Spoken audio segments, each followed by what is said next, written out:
Hey everyone, welcome back to my channel. Today I'm here with a review on the L'Oreal Infallible Total Cover Foundation along with the blending sponge that came out with it. I believe L'Oreal came out with like 3 different blending sponges, like one for foundation, which is this one, and then they have one for contouring, and then they have one for something else. I don't even remember.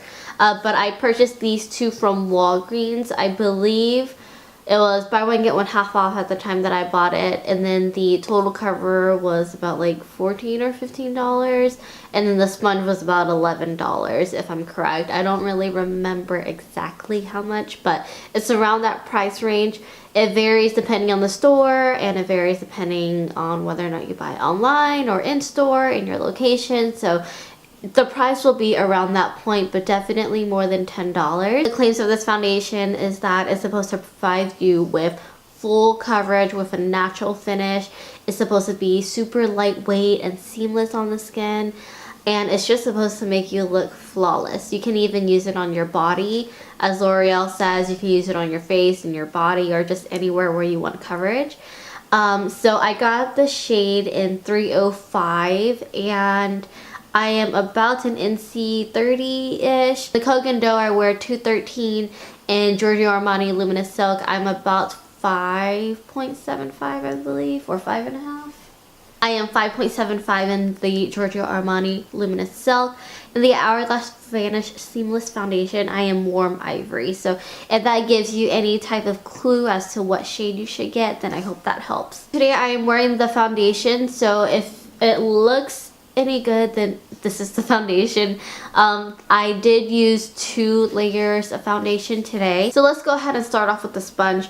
The sponge is a little more dense than the Real Techniques one. It does apply foundation nicely. I also used it to apply the Tarte Shape Tape Concealer, and today I loaded on the concealer because I don't know, I just wanted to try something else out. But it does a good job at blending out foundation.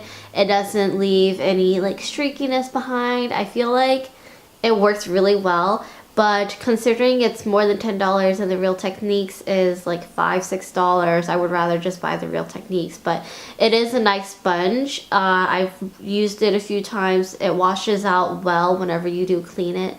So that's really nice. It doesn't leave any stains or anything in there, so it doesn't hold too much product. But I don't know. It's a blending sponge and it works well. It's just a little more pricey than the Real Techniques. So I think if you are thinking about getting it, then just go ahead and skip it. It does have a different shape though, which is I guess one of the pros to it. But then other than that, it's just a regular nice blending sponge, I guess. So moving along to the foundation, as said, this is supposed to provide 24 hours worth of full coverage wear while giving you a really nice lightweight formula, and it's supposed to be seamless with a natural finish. You're able to wear it on your face and on your body to give yourself the coverage wherever you need it. Ulta has 12 shades available. I don't know if that's the complete collection of the L'Oreal Total Cover Foundation, but there are 12 available at your disposal for your use. Let's just go ahead and go over the points. Let's go ahead and start with the finish. So it's supposed to have a natural finish, but I will say I did powder my under eye area, right here in between my brows, my laugh lines, and a little bit on my chin. And the finish is nice. I think it's a little more matte than it is natural. I would say it's about a velvet to satin finish. So it's not completely like a natural finish. Usually you get a little bit of dew still on your skin, but it's not present here. So I would say it's about a velvet finish. If you're looking for something a little more skin-like, then this is not the foundation that you want to go for. If you're someone who does not have like ultra oily skin or ultra dry skin, you know, and you're kind of in between, you have combination skin, then this is definitely a great foundation, because the L'Oreal Pro Matte, that one is for ultra oily skin. The Pro Glow kind of, it oxidizes on me and it makes me look ultra orange. But this one, I like it. It's a nice in-between, and if you want a little more glow or you want a little more matte, then you can just mix this in with the other ones and it would be perfect for you. The longevity of this, it's kind of, I haven't worn it often enough or long enough to say whether or not it is truly 24 hours worth of wear. But by the end of the day, the foundation still looks nice. It does kind of crease in certain spots depending on how you powder it or whether or not you bake, or it just really depends on a bunch of different things. But with my Holy Grail powder, it does not crease too much, which I'm happy with. It does show a little bit of texture here on my nose, but this area here is very, very prone to showing texture no matter what foundation I wear. This one does show it a teeny bit more, but it could also be the combination of the Tarte Shape Tape concealer that I used with this foundation. I would say the wear time is fairly nice. I've never had to touch up with this foundation before, and it looks fine at the end of the day whenever I double check my makeup before I take it off. As far as coverage goes, it's supposed to be full coverage. You do still see some of my blemishes showing through, some of my scars showing through. In general, I don't really care if it's full coverage. I'm okay with a little bit of skin showing through, but I know that that's not everyone else's preference. So as far as the full coverage claim, I would say it's not completely full coverage. If you're the type of person that wants their foundation to cover everything without having to use concealer, then this isn't really a foundation you should buy, because you do have to use concealer a little bit to spot conceal certain areas.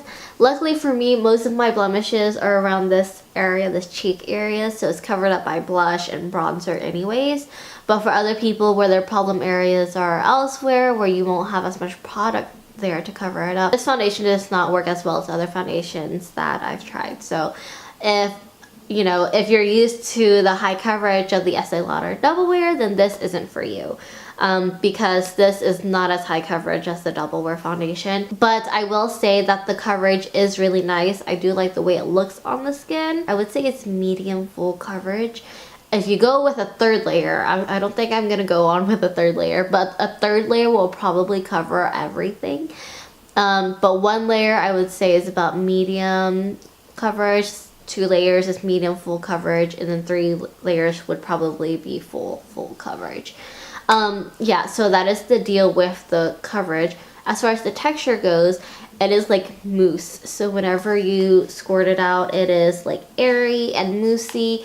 You spread it on your face and it just feels really nice and lightweight. It reminds me of the Maybelline Dream Wonder Mousse foundation or whatever it is. It's just really nice and smooth. It also blends out really nicely and smoothly. But if you have a lot of peach fuzz, or large pores, you definitely want to fix that before you use this foundation, because I have like small pores on my nose, and it kind of, like missed that area. So you see like small dots on my nose where the foundation did not go over.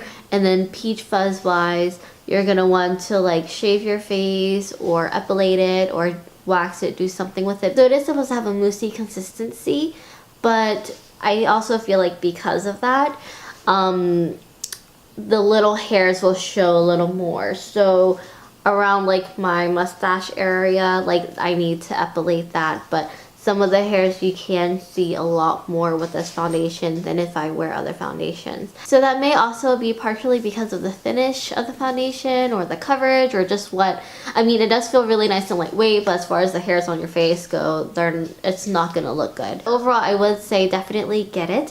I don't have any real cons, like I don't really have anything like super negative that I would say, about this foundation. It works really nicely, it wears really well.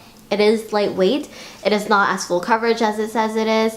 But otherwise, it is a nice foundation for like $13, $16, $13, $16, just more than $10, but under $20.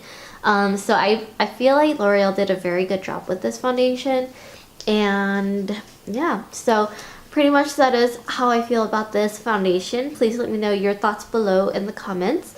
Subscribe if you haven't already, and I'll see you next time. Bye!